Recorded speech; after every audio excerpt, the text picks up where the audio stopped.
Rusija sporoča, hladna vojna je nazaj.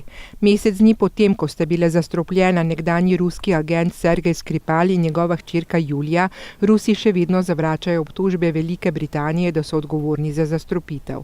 Kremelj tako zahteva opravičilo britanske premierke Therese May in njene vlade.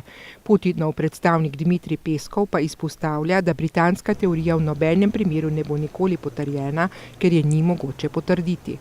Ruski zunanji obveščevalni agent Sergej Nariškin je na konferenci o varnosti v Moskvi poudaril, da ukrepi Washingtona proti Rusiji pomenijo, da je mogoče govoriti o vrnitvi v obdobje hladne vojne. Po njegovih besedah je Washington fiksiran z bojem proti neobstoječemu, proti tako imenovani ruski grožnji, kar je doseglo takšne razsežnosti in pridobilo take absurdne značilnosti, da je mogoče govoriti o vrnitvi v temne čase hladne vojne. Britanski zunanji minister je pokazal direktno na Putina, češ da je on ukazal zastrupitev.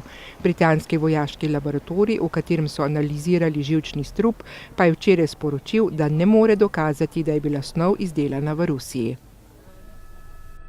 V Avstraliji je policija pridržala moškega, ki je več ur v jutranji prometni konici zadrževal promet na pristaniškem mostu v Sydneyju. Ob pridržanju policija še ni vedela, zakaj je bil tam. Kljub kar 4-urnemu pogajanju se ni hotel sam umakniti.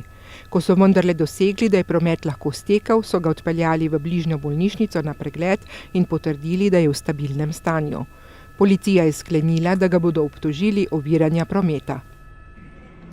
Protestniki v mnogih brazilskih mestih zahtevajo, da nekdanji predsednik Luiz Inácio Lula da Silva začne prestajati 12-letno zaporno kazen, na katero je obsojen zaradi korupcije. Vrhovno sodišče naj bi danes o tem odločalo. Protestniki zahtevajo prestajanje kazni in hkrati tudi prepoved njegove kandidature na predsedniških volitvah 7. oktobra.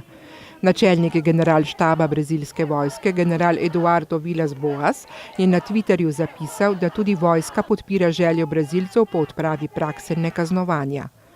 72-letni Lula je bil lani obsojen na 12 let zapora, ker je od velikega gradbenega podjetja kot podkupnino prejel stanovanje ob morju.